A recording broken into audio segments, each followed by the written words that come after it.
Howdy there, folks. Welcome into this video here today. So I want to explain here about the risk of what is coming after inflation, essentially. And we're going to talk about inflation. Obviously, inflation's been running wild. Everybody knows that watching this video, right?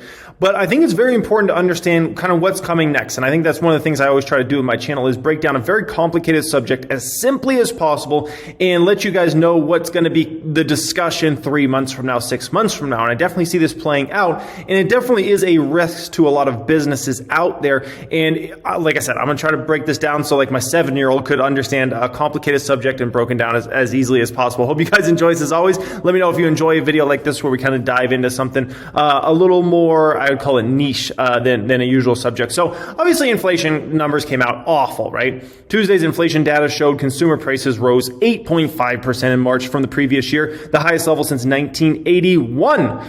Inflation's going crazy. We all know that, right? Now, real quick before we get into this, my feelings on inflation are the same as my feelings have been for the last several months. I've always said we would likely peak as far as the rate of increase somewhere around May-ish, May, June, somewhere around there. And then the rate of increase will start coming down. Doesn't mean inflation goes negative to deflation at that moment. It just means that the rate of increase starts to come down and come down.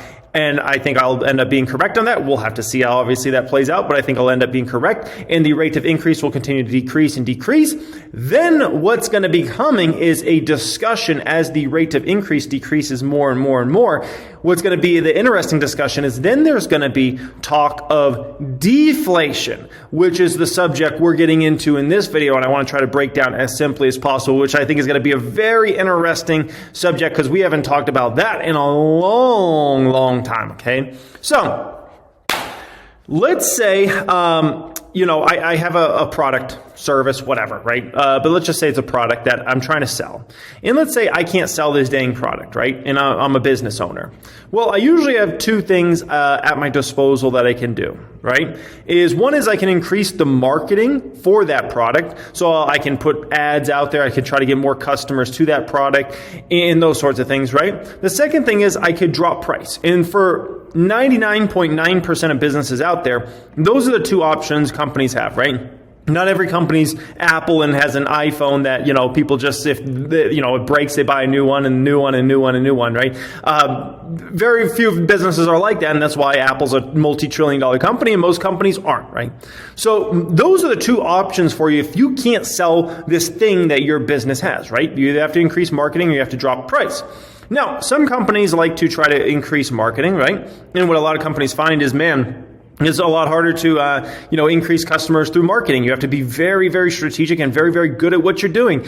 And the ad rates you have to pay are usually very, very substantial because you're usually going to advertise where? Facebook, Instagram, Google search, those type of places, maybe YouTube. Very, very costly and just getting more expensive over time. So for most companies, marketing is, it's a tough proposition. So what a lot of companies start doing if they're having trouble moving their product is they start dropping price. Now, when you start dropping price, this causes a chain reaction that is pretty darn epic, right? So let's say, for instance, standing desks. I thought this was just kind of a good example. There's a billion examples I could give of products out there, right?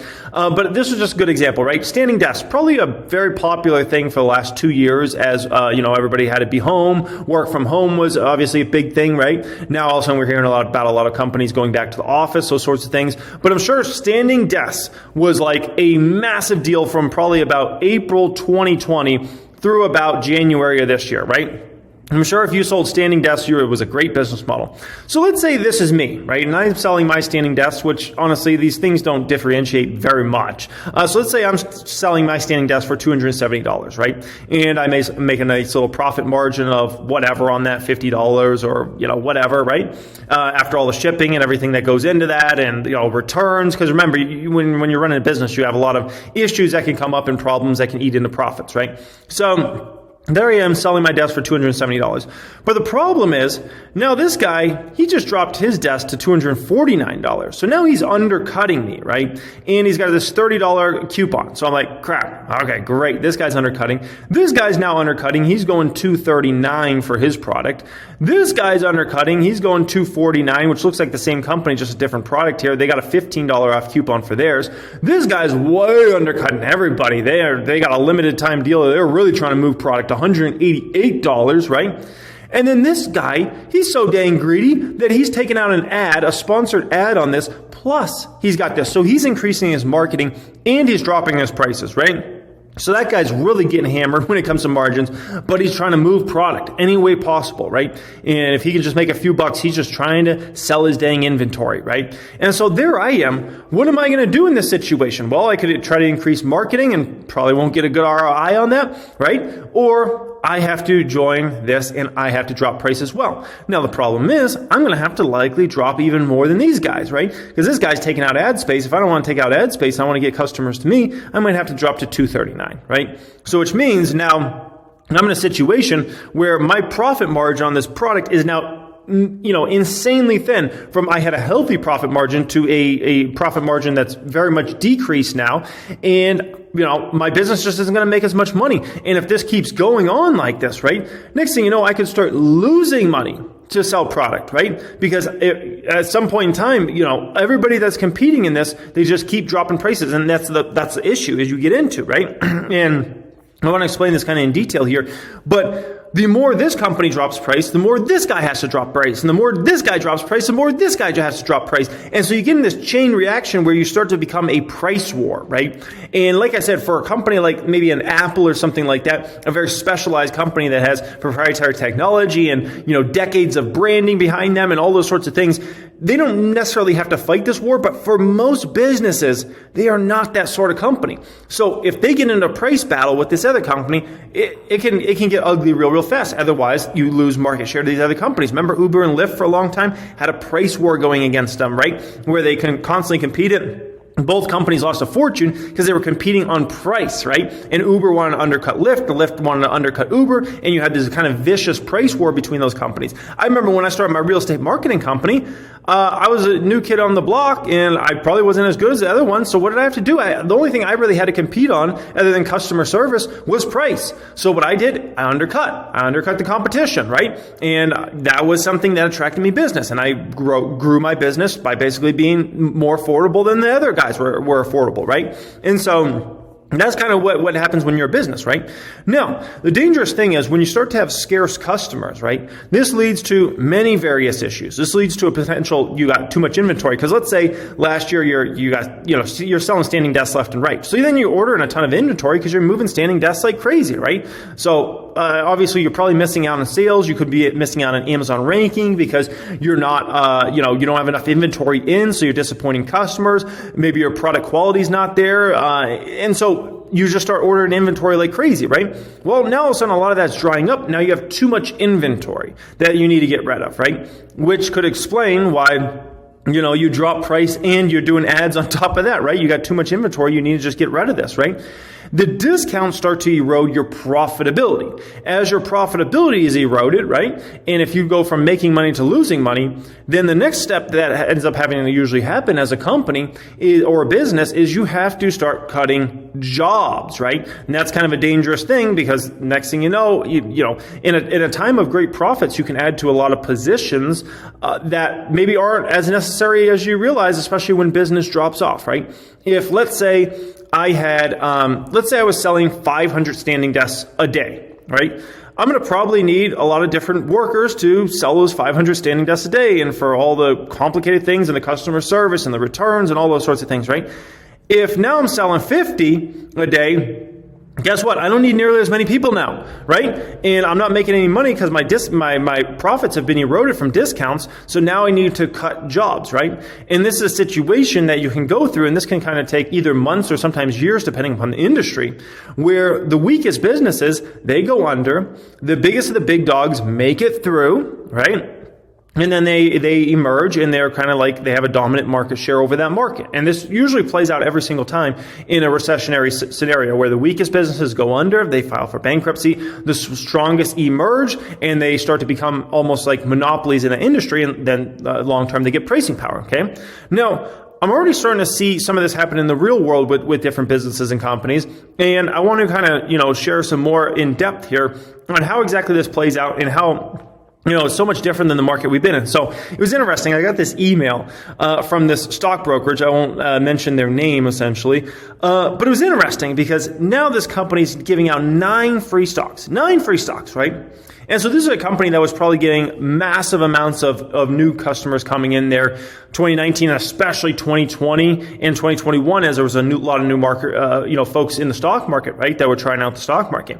And so they were probably getting massive amounts of new customers, and I could guarantee you they ain't getting those customers anymore. So what is this company doing? Well, now they're trying to give out as many free stocks as possible. Pretty soon it's going to give out an entire diversified portfolio for signing up for an account, right? Because that's all you got. That's all you got. If you're that company, if your customers start drying up, you have to do anything to try to attract people to set up an account. And if that means you got to give 9 free stocks away, then damn it, that's what you'll do. You'll give 9 free stocks away, right? And so, because you got to understand, as a business, as a company, right, you can't just stand still. You can't just say, well, it's a tough market right now, so it's just how it is. No, you can't do that. You can't get away with that, right? You have to continue to try to do something to fix the situation, to remedy the situation. As employees of that company, you're being paid to problem solve and to figure your way out of this, right? And so you're going to do whatever it takes or talk, upper management to doing this or doing that. Because you're like, dude, we got to get customers in here. I think we can get customers by this way. And so as a company or a business, you start to get more and more desperate, right? And the more and more desperate you get, right, the more and more it erodes profits. And at the end of the day, if you can't control the market, like if the market's not there to buy standing desks now, like the market's not there, there's nothing, you can try this and you can try that, but at the end of the day, it'll only add up to probably this situation even being worse, right? If you're a stock brokerage and you're trying to get new clients and you're like, I'm going to give away 20 stocks now. I mean, shoot, if there's just not the people that are attracted to the market right now, that's a tough situation. And it's something you have to deal with, right? If you're an auto manufacturer and you're making cars and people just in a given period, right, don't have the money to buy a new $50,000 car, you just got to deal with that. Like, you can try to do incentives and maybe that can help a little bit, but at the end of the day, it's probably going to make you less profitable and might not help very much at all. It might just kind of weather you through that storm. And so this is something very, very important to keep in mind here, right? Now, if we think about the housing, right? Let's talk about housing for a moment. The Toll Brothers, the Lennars, the Pulte's, KB Homes, Century Communities, all the big home builders, right? And we think about this for a moment. These companies, man, have they been in a position of power the last couple of years, right? And so these home builders have been in a situation where the housing market has been so insanely hot, right, that they got multiple people basically bidding against each other to get a lot, to get a new house, right? And they've been able to charge almost whatever they want for new homes, right? Because the market's just been that incredibly strong. Interest rates were ridiculously low for quite a while until very, very recently, right? And so the new home builders have been able to get away with whatever they want, right? Well, now let's say there's a scenario where interest rates keep going up and up and up, right? And next thing you know, we just saw 5.25% now for a 30-year. What if 5.5% hits, 6% hits, 6.5% hits for mortgage rates, right? Well, I can promise you those home builders are going to start to dry up pretty darn quickly in terms of people putting in those new orders, right? So, which means essentially, right, that you have to start competing on price. Because marketing is not going to magically fix that scenario, right? So you have to start competing on price. And now all of a sudden you have a smaller pool of people buying homes. So let's say it's the Las Vegas market, for instance, right? And let's say on a given weekend you had 500 people. I'm just using hypothetical numbers. Let's say you had 500 people that were out there looking for new homes and they were going to see these model homes for all these different companies, right? And let's say now, or let's say, this summer, all of a sudden it goes from 500 to now you got 100 people, right? Well, shoot, now that Toll community has to compete with that Pulte community, which has to compete with that KB community, which has to compete with this community and that community, right? And so then you start to get into some price wars where companies want to move product, right? And so they can't just sit on that land forever and ever. So the next thing you know, you start getting some lot discounts and those things. I remember when I negotiated for this house. I negotiated this for this house in the midst of the Rona kind of stock market crash and the scare that was going on there, right? Great time to negotiate for a house. And the reason being is I was in a full position of power, obviously, with, there being so much uncertainty, right? And so what I did is I said, if you guys drop this price, I want in the contract where essentially I get guaranteed that money coming back to me, right? Because to be clear, I was afraid that what happens if the housing market dropped for several years and Toll got desperate for this community. They could start, giving lots for free, let's say, for instance. So it was like, oh, you used to have to pay a $100,000 lot premium for that, or a $250,000 lot premium for that, or a $500,000 lot premium for that. But now you just get that lot for free. All you got to pay for the home, right? And if a company's desperate, they're going to do whatever it takes to survive and to sell that, right? And so I was in a weird situation there where I had to cover my bases, right? But that's been the opposite situation here in 2022. It's been like you got 10 people bidding for one lot, and you can pay this price for the home, and there ain't no negotiations, and you got to pay a grip for those upgrades if you want those upgrades. And when you're in a position of power as a business, that's what they got for them, right? But if all of a sudden that pool of buyers starts to dry up more and more, you have to start competing on price. Folks start negotiating with you, right? And if this guy's going to give me the great price and you're not, I'm going over there with them. And so that's where you start to get in some trouble. And the next thing you know, these companies start making less money, right? And jobs end up having to be lost in a situation like that, right? And I know I've spoken a lot about real estate recently. I think this is the most important thing to pay attention to in the overall economic landscape over the next, in my opinion, 6 to 12 months, and kind of what happens there. And does housing actually stay red hot like it's been, or do we start to substantially cool that market and maybe even have a big dry up of buyers? And with homes being more unaffordable than ever, interest rates skyrocketing up, I think it's very much a possibility that we see a massive, and I mean massive, slowing of the housing market starting this summer. And, that just obviously has to kind of play out there over time. Coming out of the Rona crash, housing lagged the stock market, right? And now here we are in a situation where the stock market's been going down for 4 or 5 months, and the real estate market stayed hot. Well, if the same amount of lag happens, which was a 5 to 6 month lag, then you could actually see housing start to slow right around either May or June, which should be very, very interesting if you start seeing that in numbers. The problem is those numbers usually start coming in, several months late, essentially. That's the way kind of the housing market works. And so it's important you kind of understand the risk to deflation in the market and kind of how that matters and why it matters. So yeah, hope you guys enjoyed this. I tried to break this complicated subject down as simply as I possibly could. So it doesn't matter where you're at with your level of understanding of the financial markets or economy or economics or anything like that. I hope this kind of helps folks out. So much love as always. Thanks so much for joining me, and have a great day.